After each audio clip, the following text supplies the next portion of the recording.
Hi everyone, this is Glynis from Best Made Natural Products, and this is our second video about my journey to a healthier blood pressure level. So today it's all about the numbers. So right now, today I took my blood pressure and it was pretty good. It was 120/80, which is normal blood pressure. So what do those numbers mean? Okay, 120 is the top number, and that is systolic pressure. That is measuring the pressure of when your heart beats and squeezes the blood through the artery.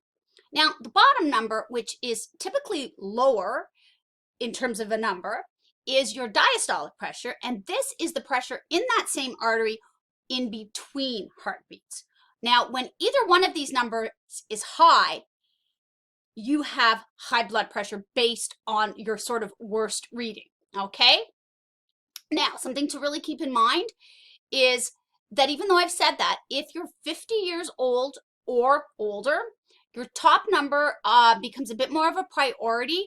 Your systolic pressure, if it is high, will lead to a worsening of heart disease and stuff. So when you get older, that top number being high is a little bit more dangerous.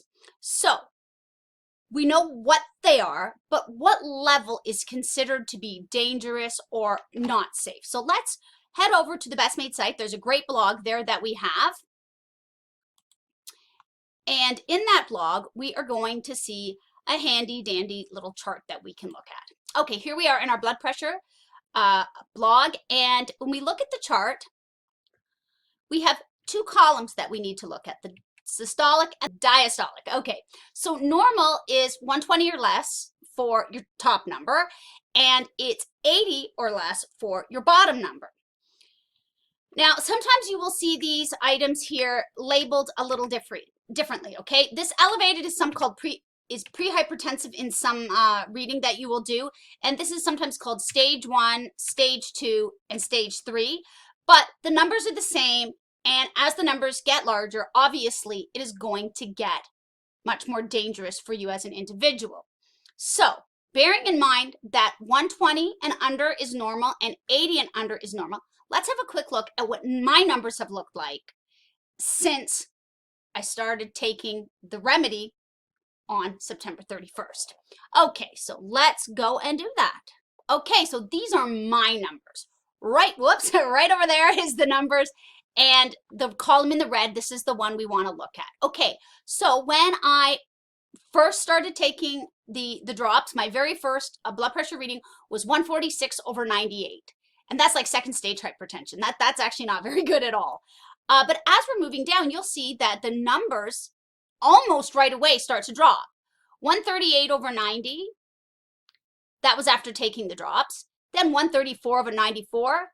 Then by October the 2nd, I actually had a normal reading right here, 116/82. Well, it's really close. I mean, 82 is a little above 80, but the doctor would probably not put you on any sort of medication for a number that's sort of in the pre-hypertensive area. And so as we move down, you'll see it jumps up and down, but I'm getting a number of readings that are well within a normal or acceptable range. And even today, like to get it first thing in the morning, I tend to have it a little bit higher, but even today, it was perfect.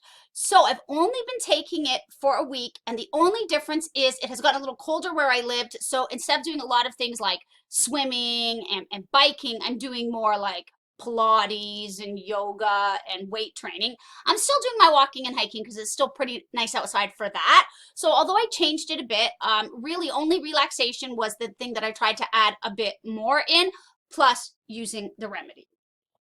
So we know what the numbers are, and we know what they mean and when they're too high. But if you're having issues with high blood pressure or even low blood pressure, you're going to want to be monitoring your blood pressure at home, okay? So you can easily buy a blood pressure cuff, or you can buy the one that, goes on your finger. You can just log onto your computer and go ahead and buy it online. I did a bit of research, and the ones that go on your finger apparently are not quite as accurate. That being said, it's still probably better than nothing. And if you do get one and your doctor is willing, take it in, get him to check your blood pressure on his machine and then check it on yours so you can compare and judge the accuracy of your blood pressure device. Okay? Now, before you decide to take your blood pressure, there is one very important thing you have to do. You must relax.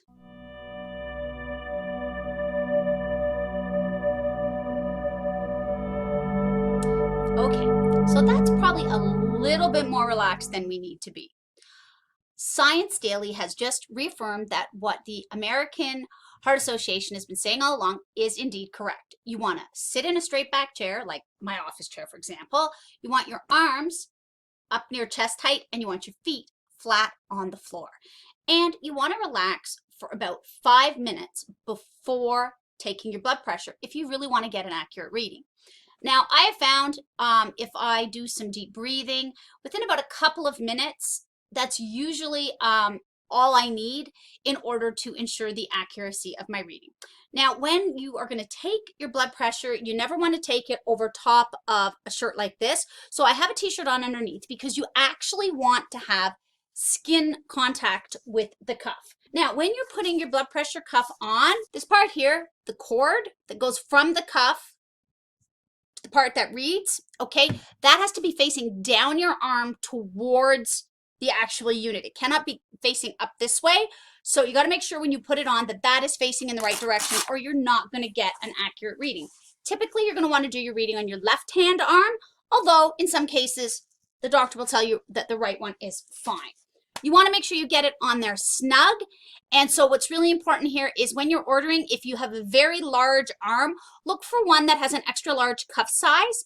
And on the reverse, if you're very petite, or maybe you're doing it on a teenager that has heart problems or something, and you want to be able to check their blood pressure, you want to make sure you get one that is small or extra small and can be really pulled around, because otherwise you're not going to get an accurate reading. Okay, so my cord is facing down my arm. And so I'll generally would do my deep breathing for a few minutes at this point, and then I just go ahead and I press the button. Now, this one here, you can feel squeezing on your arm just like at the doctor's office, but I really like it because it keeps a record digitally of what my readings were, and I can go back and scroll through them and see the date and time that I took them. Now, it's going to be really high mine right now because obviously I'm doing this video, I'm talking while it's taking my blood pressure, and I am most certainly not relaxing. But that's all there is to it. If you don't have one that logs it for you, you want to make sure you keep track of what your blood pressure is so that with your doctor, you're able to regulate it and get it to an acceptable and healthy level. So I know today was not fascinating, but it's really important to know your numbers because that's how you're going to be able to control your blood pressure and understand what your blood pressure means. So tune in next week because we're going to be looking at something totally different, and hopefully my numbers are going to continue in the right direction.